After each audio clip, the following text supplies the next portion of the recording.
അർജുൻ പുറപ്പെട്ടു കണ്ണാടിക്കരിലെ കണ്ണീർ കടലിലേക്ക്. തങ്ങൾക്ക് പ്രിയപ്പെട്ടവനെ കാത്ത് ഒരു നാട് 74 ദിവസത്തോളം കാത്തിരുന്നു. ഒടുവിലിതാ ആ ദിവസം വന്നെത്തി.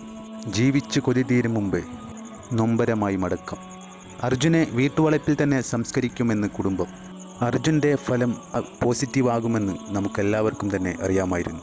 കാരണം അനാവശ്യമായി ആരെയും തൻ്റെ ട്രക്കിനകത്തേക്ക് കയറ്റിയിരുത്തിയിട്ടില്ല ഇതുവരേക്കും അർജുൻ.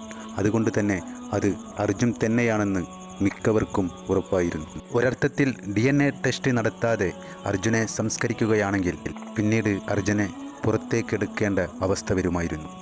അത്തരം വാദങ്ങളുമായി പലരും വരാനുള്ള സാധ്യതകളും ഉള്ളതിനാൽ തന്നെ നാളെ രാവിലെയോടെ തന്നെ ശിരൂരിൽ നിന്ന് പുറപ്പെട്ട ആംബുലൻസ് നമ്മുടെ അർജുൻ്റെ മൃതശരീരവുമായി കോഴിക്കോട് കണ്ണാടിക്കരിലെ വീട്ടിലെത്തും. അർജുൻ്റെ കുടുംബത്തിന് 5 ലക്ഷം രൂപ ധനസഹായം നൽകി കർണാടക സർക്കാർ. കേരള സർക്കാർ കൃഷ്ണപ്രിയയ്ക്ക് നൽകിയ ജോലിയും വളരെ വലിയ ആശ്വാസമാണ് ഈ കുടുംബത്തിന്. കാരണം തങ്ങൾക്ക് എല്ലാമായതാണ് നഷ്ടപ്പെട്ടത്. തങ്ങൾക്കെന്ത് സംഭവിച്ചാലും ആദ്യം ഓടിയെത്തുന്നത് തന്നെ അർജുനായിരുന്നു.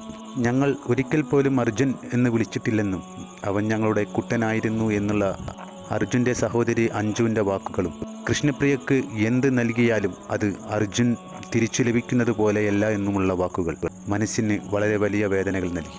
മീഡിയ അർജുനെ തിരിച്ചു ലഭിക്കുന്നതിന് വേണ്ടി എത്ര വലിയ ത്യാഗം സഹിച്ചു എന്നതും ശിരൂരിൽ പോയി നോക്കിയാലേ നമുക്ക് മനസ്സിലാകുകയുള്ളൂ എന്നും അർജുൻ്റെ സഹോദരി അഞ്ജു പറഞ്ഞു. കൂടാതെ പല യൂട്യൂബ് ചാനലുകളും തങ്ങളെ വെച്ച് വലിയ റീച്ചുണ്ടാക്കിയെന്നും വ്യാജ വാർത്തകൾ പടച്ചുണ്ടാക്കിയെന്നും കൂടാതെ അർജുൻ്റെ മകൻ്റെ ബർത്ത്ഡേ കേക്ക് മുറിച്ച് ആഘോഷിച്ചു എന്നുള്ള വാർത്തകളെല്ലാം ഞങ്ങളുടെ കുടുംബത്തിന് വലിയ ദുഃഖം നൽകിയെന്നുമാണ് അർജുൻ്റെ സഹോദരി പറഞ്ഞത്. കൂടാതെ മനാഫ് ലോറി ഉടമയല്ലെന്നും മാധ്യമത്തോട് സംസാരിക്കുന്ന വേളയിൽ മനാഫിനെക്കുറിച്ച് ഒന്നും തന്നെ അഞ്ജു പറഞ്ഞില്ല എന്നുള്ള വിവാദങ്ങളുമായി ചില യൂട്യൂബ് ചാനലുകളും രംഗത്ത് വന്നതും വലിയ വിഷമമായാണ് എനിക്ക് തോന്നുന്നത്. 73 ദിവസങ്ങൾക്ക് മുമ്പ് തങ്ങളെ വിട്ട് പിരിഞ്ഞു പോയ അർജുൻ തങ്ങളുടെ വീട്ടിലേക്ക് മൃതശരീരമായി കയറി വരുന്നത് എങ്ങനെയാണ് ഈ കുടുംബത്തിന് സഹിക്കാൻ കഴിയും? എന്ത് പറഞ്ഞാലാണ് ഇവർക്കൊരു ആശ്വാസം നൽകാൻ കഴിയുക?